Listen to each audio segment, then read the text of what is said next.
Welcome to Hood Champion Boxing and Sports. In boxing, you find a way to win or you find a way to lose. I'm going to continue on with what I was talking about with Errol Spence and the whole secret society and potentially pissing him off to where I think Errol Spence, there's no way in the world he beats Terence Crawford unless it's by knockout. And I just feel that way because I feel they're going to possibly rob him of a decision. Because I really feel that when he came out and he spoke against the sanctioning body, he started questioning what they do with that 3% and what they're doing with the money, and almost suggesting that, hey, they're devoid of integrity. I think that's just something you just don't do. Not as far as the public. So basically what he did, it was, to me, like a public lynching. And, me and my training, you have those kind of discussions behind closed doors. But that being said, I think it's an interesting point that we can make is Errol Spence questioning where the money goes as far as the sanctioning fees, right? Very similar to Terence Crawford questioning where all the money's going to with that initial sit down that Terence Crawford, who was representing himself, when he decided to go in there and sit down with the big wigs from Showtime and Al Heyman, and he was trying to represent himself. You guys remember that? And they were saying he was asking about stuff that just didn't make any sense. Stuff that is really, he shouldn't even know about. It's like, it's not on his level. You know what I mean? But that's very interesting because when he did that, a lot of people felt like Bud was overstepping his boundaries. They felt that Bud was wrong to be asking those questions because what Bud wanted was almost an itemized listing of every cost and where every penny was going. He wanted to make sure that he could account for it all. So when he looked at balance sheets and everything, he wanted to study it and have somebody help him understand it so he can navigate his way through that to make sure he's getting every cent that he's entitled to. Nothing more, nothing less. But if you remember, that created a huge issue. And, of course, the boxing fans are going to pick a side. But I understood what he was doing. But I also understood that Bud Crawford is a fighter. And he's out of his league when he's in a room with some of these, businessmen and businesswomen. Highly intelligent, been working at the highest level when it comes to operations, business management, business analysis, putting on events, promoting everything. Even they got the business accountants and the data analytics guys. Like Bud Crawford sitting in a room with people like that. Key decision makers, right? He's out of his league, man. Now, I know Errol Spence is the big fish, but Terence Crawford was a fish out of water, being in that kind of audience and trying to intelligently speak that language. He just can't do it, and he couldn't do it. He tried, but I think some things were kind of gone over his head, and at the same time, they didn't take him serious. But anyway, I truly believe when Errol Spence demands answers from sanctioning bodies about where's the money going, I truly believe that's a direct result of Terence Crawford and Errol Spence having conversations. And remember, I'm not talking about that first set of conversations. I'm talking about the fact that they came back. The two of them talked. And it made the fight happen. Now, I think whatever they discussed, I think there was probably some talks too about sanctioning bodies. And in particular, about both of them really sound like they have no plans on hanging around 147. It's just, hey, we both have this goal, become undisputed, first welterweight undisputed champion in the 4-belt era, and then both of them dropping those belts and going on. Now, if Spence wins, it doesn't sound like he's going to give he may not want to give Crawford a rematch, but it kind of sounds like they may have agreed to have a rematch at 154 for all those belts. So I'm just telling you, you gotta listen to what they're saying, because when they won't deny it, or they won't deny it, but they're not saying that it's true either. Let's just believe there's probably more truth to it, because they could easily deny it. But now in Terence Crawford's case, he's come out and completely said if he beats Errol Spence, why have a rematch? But he did say at the end of that dialogue that took place between him and some of the individuals on the Breakfast Club is he's going to fulfill his contractual obligations.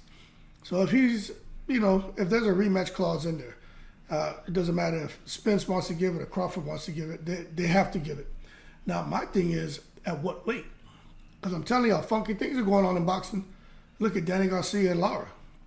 They're fighting at a catch weight for that 160-pound title. They're fighting at a funky catch weight for the title.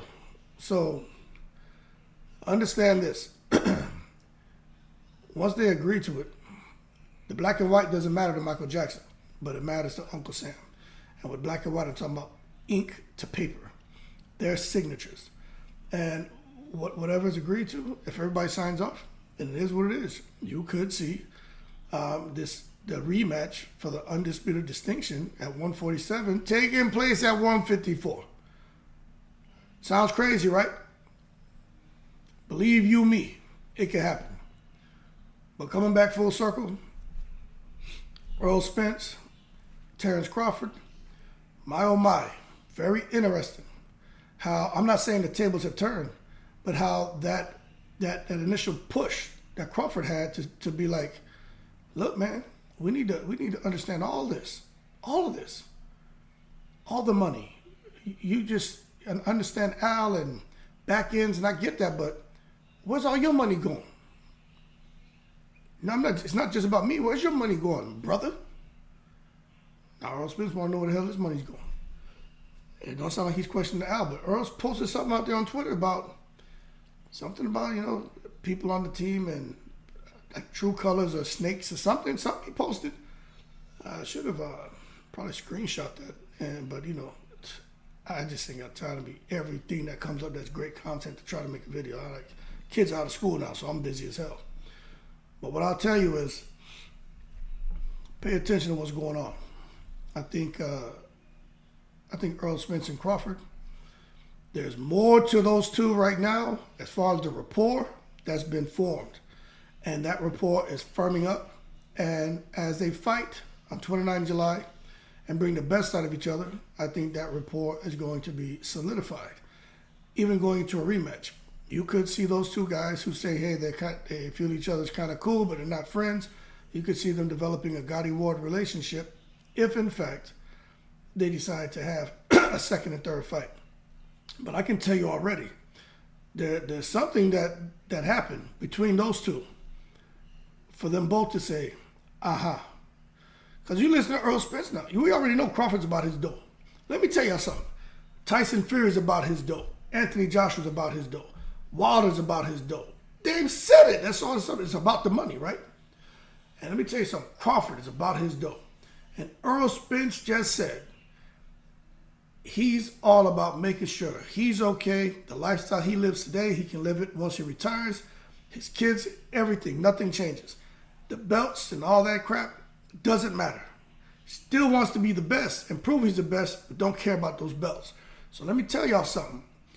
Floyd Mayweather started something. Remember, Floyd was saying this years ago. Y'all, this is a whole nother video we about to get into, but y'all were hating on Gervonta Davis. He doesn't fight anybody. He doesn't this, he doesn't that. He's a coward, duck sauce on the fried rice, right? Look at what's happening now. Mayweather. You better listen to that man. Because Mayweather figured out he was fighting.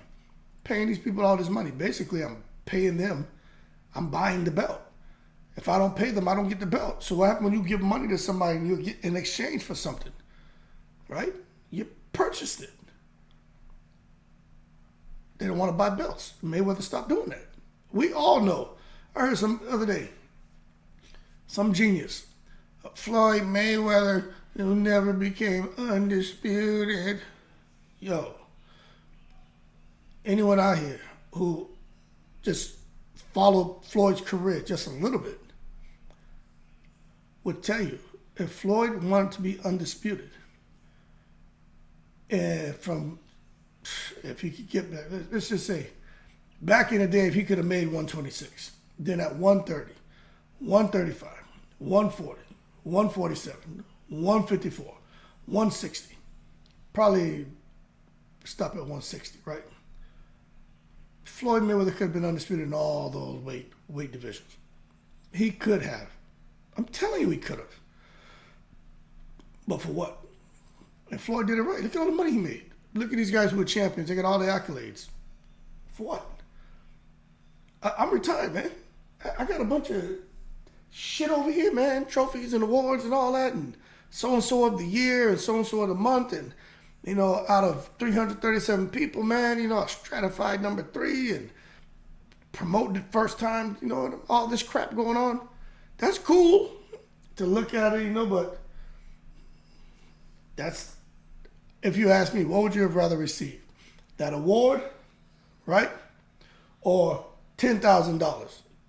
Yo, my man, give me the $10,000. Maybe the first two, where you know you're young and you're hungry and you're aggressive, and it's like, shit, man, keep that money. I want the award. My effort was greater. My reward should be greater. Give me the reward. Or give me the reward and the money. Now you only get to pick one. I tell you what, after probably that second belt or like second award, it's like, shit, man, give me that money. I'm telling you. And that's what's going on. And you're going to see more people catching on to that. That's why the Saudis they've cracked the code. We deal with the fighters. We pay you a flat fee. We pay you, you know, what we know you deserve to earn, instead of taking your $1 million and breaking that up across managers, across trainer fees, across the cut man, across promoters, across whatever else. And out of that $1 million, you get left with maybe 150,000, 70,000. It gets raw out there in the boxing world, people. Now, I'm just throwing out rough numbers, but I'm telling you, it's horrible what happens to fighters. But Errol Spence, I think he has every right to ask those questions. And I for those of you who say, well, why should he be shamed for questioning the sanctioning bodies? I didn't say he should be shamed. What I'm telling you is the secret society is real. And I don't think anybody in their position where you know there's corruption in the sport of boxing, they don't want someone like Spence or anyone else to come out and start to challenge them and question them. And then they get, let me tell you, it's contagious. It's infectious. You get other fighters now coming out. Now all this attention on the sanctioning bodies. Now maybe the IRS gets involved. Now there's a huge audit. And then they start to peel the layers back. They ain't got time for that shit. So y'all need to think, man. Don't just sit there and want to attack me. I'm telling you, it's deeper than that. Not in all my videos, I'm going to peel the layers back and give you a 5-hour video. I just gave you a little snippet. This is just, they haven't peeled the scab back. This is just scratching the surface. But trust me, those sanctioning bodies and this secret society association, man, they know the direction this could go. Talking about, the money from the sanctioning bodies. So much of that goes into fighters paying. It goes to helping fighters who are injured. And so much of it goes to being given into different, what's that, man? Not, they have like donations and all that, man. When people have, what is that when people have these different entities they want to donate money to? Not fundraisers. I forgot what that's called. Who has I forgot what it's called. But anyway, you know what I'm talking about. Want to give money to this organization. Want to give money here. You know what I'm saying? But that being said, more to come on Errol Spence, sanctioning bodies. And we're going to see just what direction this goes. I personally believe. I feel Errol Spence is right to ask the questions, but I believe a lot of his questions are a result of Terence Crawford, and him having conversations, and now Errol Spence is just kind of like, hey, what's going on? But I do believe it's going to backfire on him, and I don't think there's no way Errol Spence can win this fight as a result. Y'all can say, hey man, you're reaching, but I'm just telling you, I'm just having a conversation. Don't tell me I'm wrong. I'm not telling you you're wrong. What you should do is let's have a conversation. But don't ever tell me I'm wrong for just sitting here having an opinion and saying, hey, it could go this way. I'm feeding you information.